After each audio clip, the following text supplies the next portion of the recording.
So today I thought we'd go back into Greg Bahnsen again. We're going to look at some more of his talk that he gave to some high school students way back in the early 90s. And we're going to get into some more of his reason as to why we need to have a defense for our faith, why things are not neutral. And that's what we're looking at. So let's jump in. The key to having an ability to answer anyone who asks you a reason for the hope that is in you, the key to being able to confront any challenge to your Christian faith is found in 2 Corinthians, the 10th chapter, verses 4 and 5. 2 Corinthians 10, verses 4 and 5.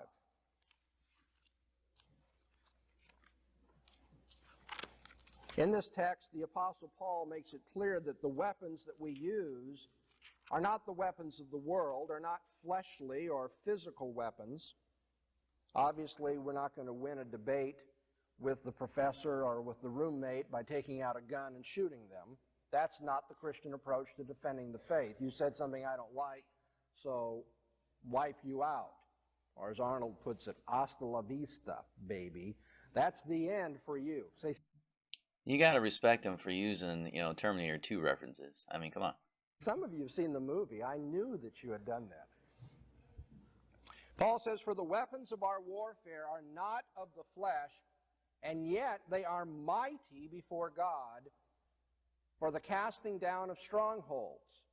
And then in verse 5, he defines more exactly what this casting down of strongholds amounts to. He says, casting down reasonings. That's actually the Greek word, reasonings. Casting down reasonings and every high thing exalted against the knowledge of God. Everything, every form of reasoning that is exalted against the knowledge of God, that lifts itself up in human pride and arrogance to attack the truthfulness of God, every reasoning exalted against the knowledge of God, you can cast down. Not with fleshly weapons, he says, but rather, and here's the key, he says, bringing every thought into captivity to the obedience of Christ. The way in which you will equip yourself to be a defender of the faith, even though you haven't been able to do all the research on some subject, is that you're going to learn first to bring every one of your own thoughts captive to the obedience of Christ. You're going to learn to think as a Christian should think. That's a great point, because if you're going to argue against anyone, if you're going to defend the faith, you need to know the faith yourself. And so that's where you got to begin. That way you can talk with people, even if you haven't studied every nuance, every detail that's out there. You can still have a defense for your faith. You don't have, like he said, you don't have to run back to your books and I don't know what that is. Let me go check. And you can have reasonable discussion with people if you have every one of your own thoughts captive first. Great way to begin that. The Christian does not have any area of his or her life that is surrendered to neutrality. The Christian doesn't have any area of his reasoning or her reasoning that is not related somehow to the prerogatives and the claims of Jesus Christ. God calls on us to glorify Him in everything that we do. In fact, even our eating and drinking. Whatever you do, Paul says, do it to the glory of God. Jesus tells us we are to love the Lord our God with all of our heart, soul, strength, and mind. Our minds are to be used in obedience to God and as an expression of love to God. What more can you say than that? It's you got to glorify God in all that you do. So, like he says, whether you eat or drink or you're talking to an unbeliever, you got to be glorifying God. It's just how it is. Now, you know that if the Lord Jesus asked you to love Him by praying or by evangelizing or leading a holy life or having conduct that is obedient before Him, That makes perfectly good sense to you. You don't always do it, but you know you're wrong when you don't. But you know, it bothers me. Christians often don't see how disobedient they are in the way that they think. They are intellectually lazy. They are intellectually disloyal to the Lord without even knowing it in many cases. Jesus says that we should pay attention to our minds and use our minds to love Him and glorify Him in all that we do. So the ability to pull down all antagonistic reasoning that you find in college or anywhere in the world is going to be gained when you start thinking consistently, principially, and without any wavering as a Christian. Thinking God's thoughts after Him about everything, whether it be the most recent football game or the most sophisticated theory in physics. Thinking God's thoughts after Him. Learning to regiment your thinking so that what God has revealed in His Word becomes foundational, presuppositional for you in all that you do. I love that he's talking to a bunch of high school kids and he uses the word principally. Principally? I can't even say the word. But he's dropping it with a bunch of high school kids. But yeah. But he's right. You know, the idea is that you are thinking everything you go through, whether it's in your entertainment or your work or church, thinking God's thoughts after Him, trying to get close to that.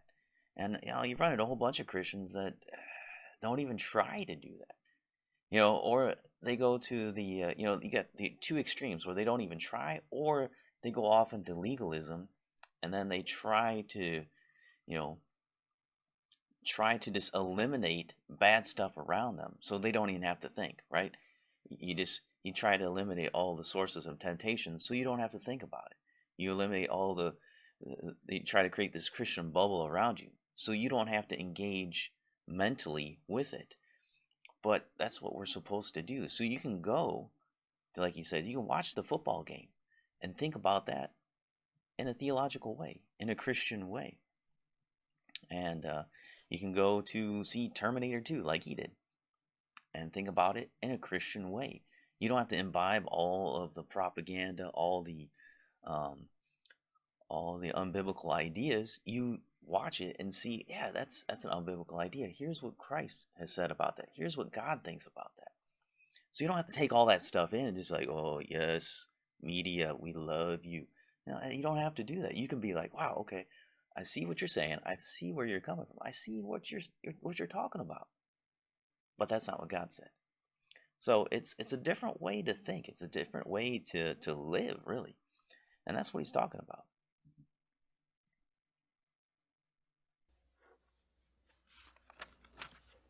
Well, if you learn to think as a Christian in this way, if you bring every thought captive to the obedience of Christ, as Paul clearly tells you to do, you probably right now are realizing there are people who are going to tell you, well, wait, that's prejudicial. You can't do that. You can't, in a conversation between opposing parties, in a debate between hostile points of view, you can't just take for granted that Christianity is right.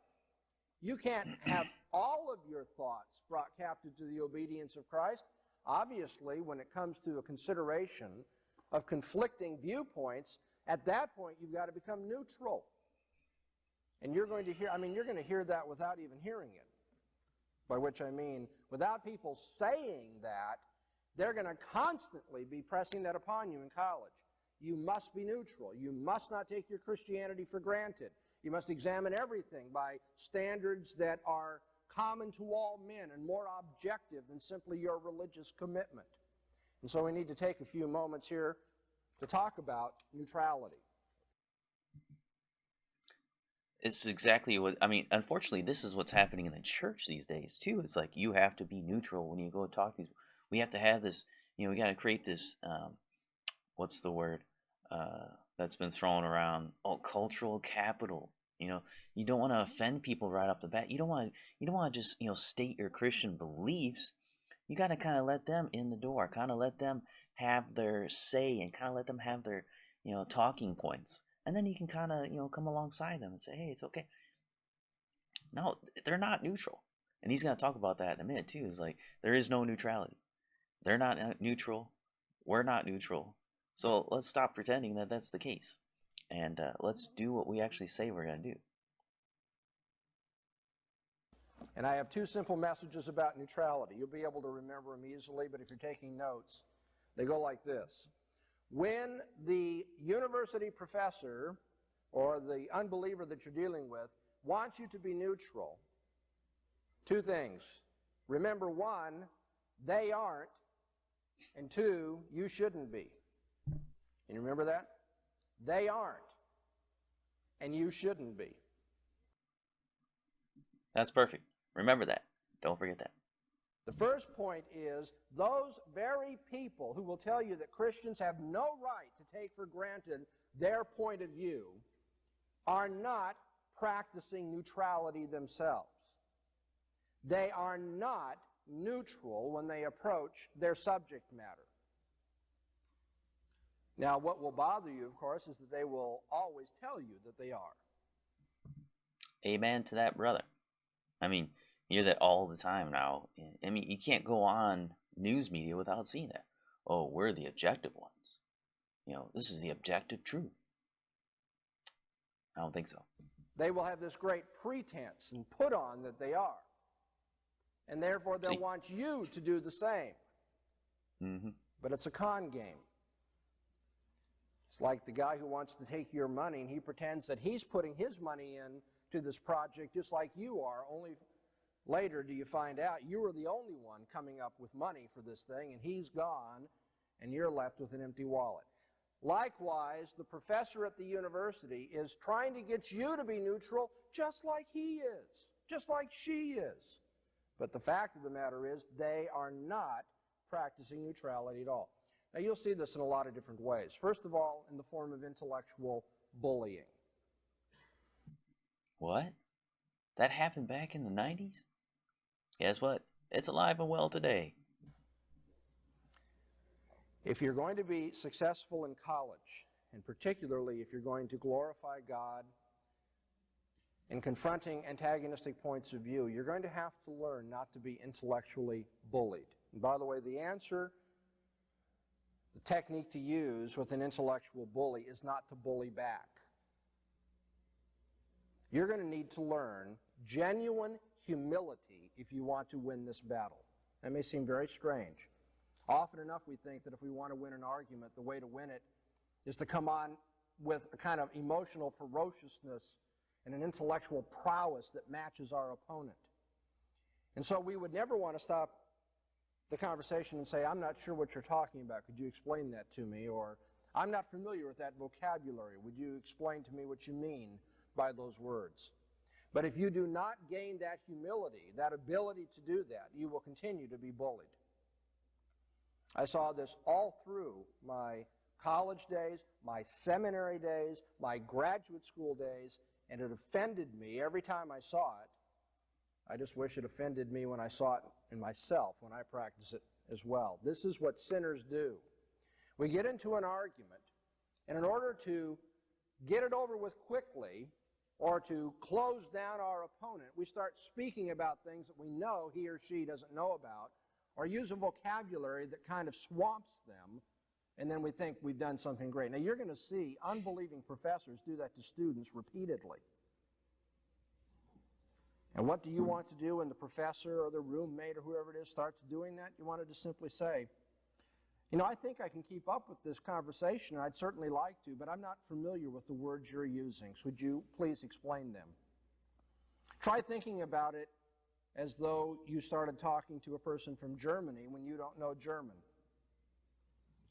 If you were talking to somebody from Germany and they began the conversation in English, but every once in a while a phrase or a whole sentence or maybe a whole paragraph was given in German, would it make any sense for you to say, well, boy, I'll be embarrassed to tell them I don't know German, so I'll just pretend I understand what's going on and see if I can't keep this conversation going? No, you'd say, oh, wait a minute, friend, I don't know German, so could you explain that to me? You need to learn to be able to say that to professors and not feel like you are somehow less than them for that reason.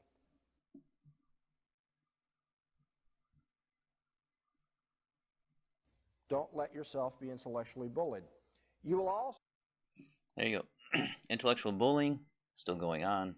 Unfortunately, it happens in the church too. I think as Christians sometimes we often do that because we know all these big theological terms, and then we kind of just shut people down with them. So I know I've been guilty of that myself. So the idea is that you need to be humble, and like you don't know everything, and neither do they. And if they're pretending to know everything, you gotta say, hey, if you're using words you don't know, how are you supposed to argue? How are you supposed to have a debate about that? So you don't want to intellectually bully people, but we also don't want to give them any ground either. So it's like, hey, come on, let me into the conversation. Just because you're using words or a language I don't know doesn't mean you're winning the debate. It's just that I don't know that. And so just because you have studied in this field more than I have doesn't mean that you are the winner, as you could be a studied wrong person. So that's kind of the idea here. Also see the failure to be neutral and objective in your professors because of the double standards that are promulgated at the university and in the classroom for that matter. And right before I came out for this conference, I was reading the journal entitled Society for May and June 1991, and I came across such an excellent illustration of that I couldn't help but bring it to read for you. Alan Charles Kors, who is a full professor at the University of Pennsylvania in the history department, has written on harassment policies in the university. You know what we're talking about, harassment policies? Universities across the land have, for a decade now, been writing into their operating standards for students things which have now generally been called harassment policies. That is, policies which keep one group of students from harassing another group of students. And this history professor at University of Pennsylvania has written on that, and I'd like to just read a couple of paragraphs about what he has said here, just so you know it isn't just Dr. Bahnsen as a bee in his bonnet about these sorts of things. Is the university objective, neutral, even-handed? This professor says absolutely not. Now, this is from 91, so keep that in mind. So I jump into the article on the first page. He says, in the politicized world of current academia, the perceived or real need to protect individuals from illegal or immoral behaviors, that is to say, harassing people that you don't like or whose point of view you disagree with or they're of another race, something like that. The need to protect individuals from illegal or immoral behaviors is being used as a pretext for, at best, privileging one very particular ideological agenda and school of social thought, and at worst, for creating a repressive apparatus that seeks to censor, directly or indirectly, unwelcome interpretations of the world. You know what's amazing about this is that you couldn't find a paragraph like this written about the university back in the 1940s, 50s, certainly early 60s. Because the university was still seen then as the model of impartiality, the model of even-handedness, the model of objectivity and neutrality. But here you have, in the very practice of university life and the writing of policies to regulate it, an open declaration of an ideological agenda. And so this professor comments on that. There is no neutrality here because it all depends on what point of view or what group of people you're harassing as to whether the protection will be extended or not. And so, toward the end of the article, let me continue. He says, in November 1990, Andres Serrano was invited to Penn to give a prestigious lecture at the School of Fine Arts. You know the name of Serrano. He is the artist who made national headlines when the National Endowment for the Arts turned out to be supporting him, and he had done a number of works that were offensive, but particularly one called The Piss Christ, which had a crucifix submerged in a jar of urine as a work of art. Now, this fellow is invited, you see, to speak at Penn. And I continue. The board of the Newman Club and the Catholic chaplain were outraged, thinking perhaps that the harassment policy might apply. Yeah. So stop there for a second, but nothing new, right? We know this. This is what we see today. To Catholic or indeed Christian sensibilities as well as to, say, black sensibilities or homosexual sensibilities or feminist sensibilities or what have you. As they wrote to the dean of the Graduate School of Fine Arts, this is a quote, "We find the subject matter of Mr. Serrano's Piss Christ extremely offensive to Christian sensitivities, and the co-sponsorship of his lecture by the School of Fine Arts and Institute of Contemporary Art very objectionable. Would you, as dean, have approved a lecture equally offensive to the sensitivities of non-Christian religious groups?" That's the end of the quote. In an interview with the campus newspaper, a student member of the lecture committee noted rightly that, and here we quote again, he was interested in providing a forum for the artist to speak in a place where he would not be restricted by censorship. End of quote. In short, the professor writing the original article says, in short, all offenses are equal, but some offenses are more equal than others.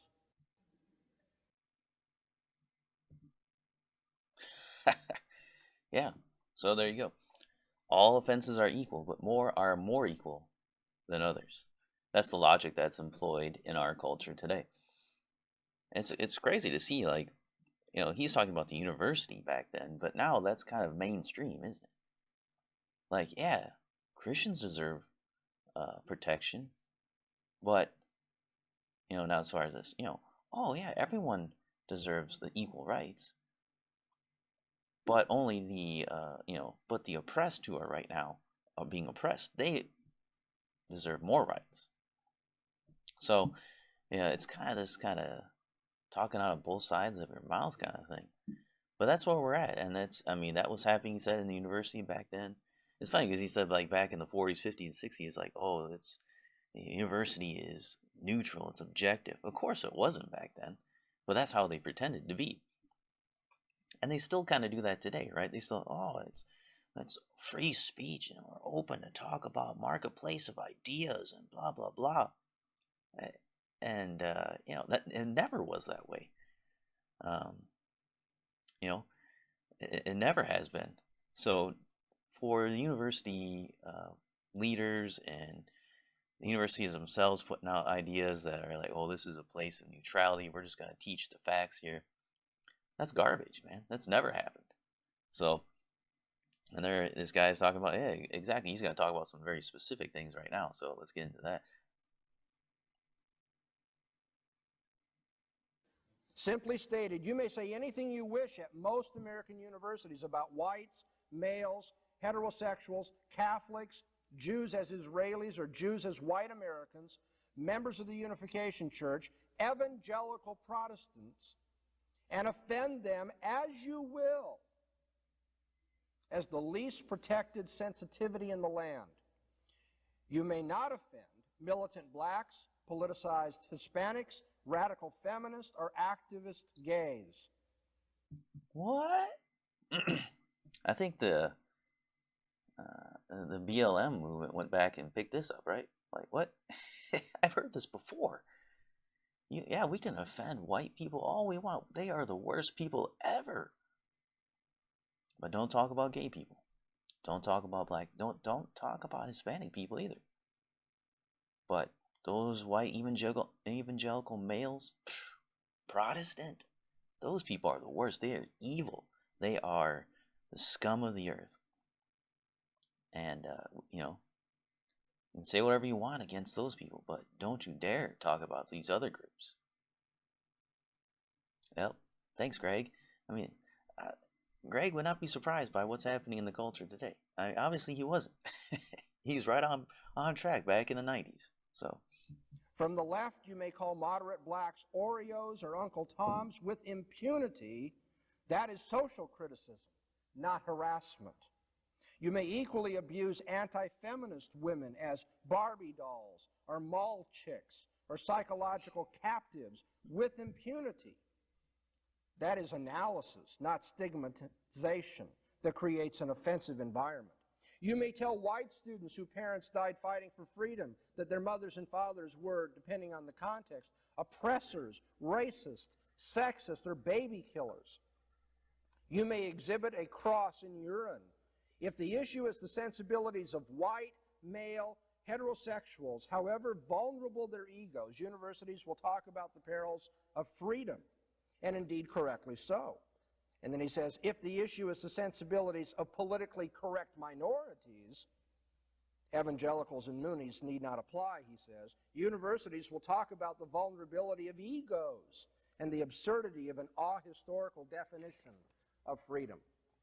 That's a lot of words. I don't like to quote that much usually, but you needed to hear that. If you think when going to college that the college or the university is somehow neutral and objective and even-handed, you are really living in a fairy tale world. So there he's talking about white fragility, right? That's exactly what he's talking about. He's like, yeah, if you're a white male heterosexual, yeah, we can, we're gonna bash your ego until you die. But for anybody else, we gotta protect their ego. We gotta nurture it. We gotta cuddle it. But because you're a white evangelical Protestant male, we don't care about you. We don't care about your ego, how you feel. You're under attack. And so yeah, I mean, that was nothing new, right? Nothing new under the sun. It's just recycled trash. That's all it is. It's the same old garbage. So.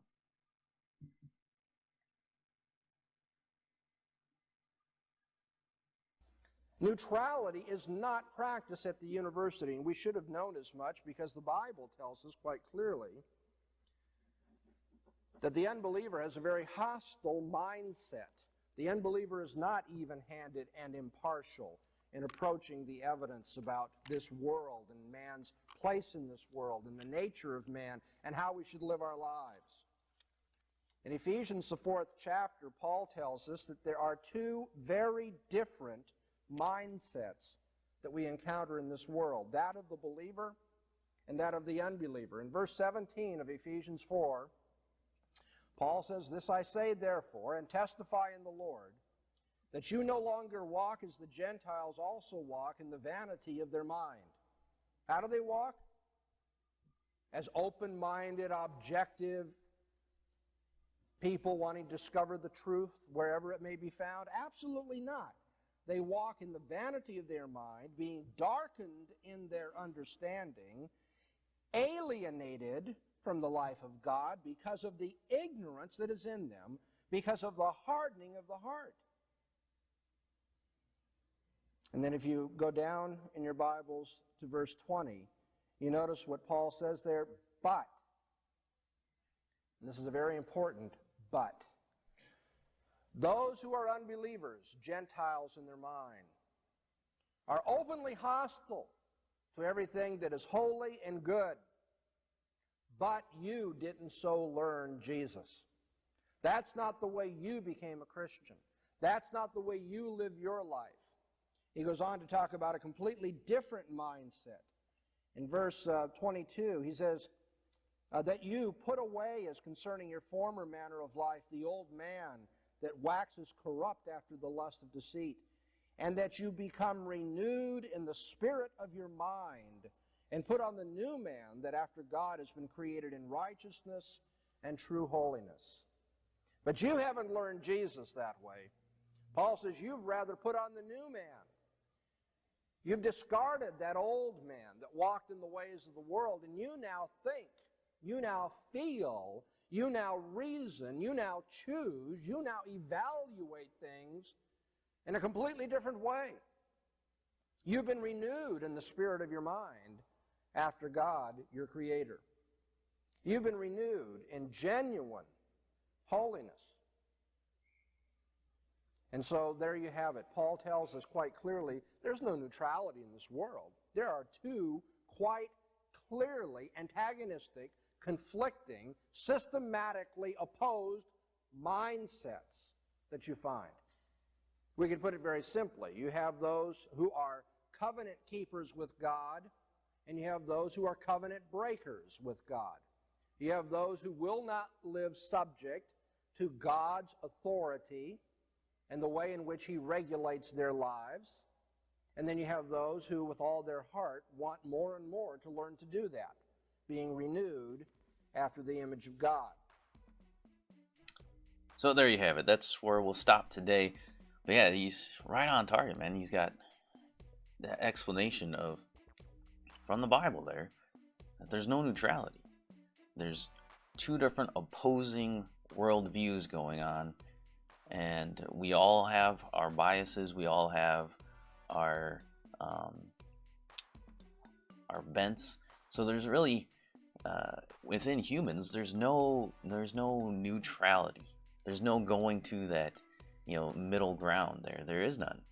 We each have our own ground, and there's no coming together on that. There can't be. They're opposing worldviews. The unbeliever, it says, is their minds are vain. They're empty. It's meaningless. Because of their hardened hearts against God, they've chosen to go against the one whom they know exists and whom they should serve, but they have chosen to rebel against Him. And so you have the rebellion, and you have those who are on the Lord's side, those who are covenant keepers and covenant breakers, like He says. So that's a good place to stop, because we need to think about that too. So are we covenant keepers or are we covenant breakers? And if we're covenant keepers, then we're always trying to get all of our stuff together underneath that. We're all trying to get, our minds, focused in on that, because it's so easy to get distracted by the world and the flesh and everything else. So, yeah, I think I'll do a part 3. We'll look at just a little bit more of this video. He's got a few more good things I want to point out to you. So that'll be coming up soon.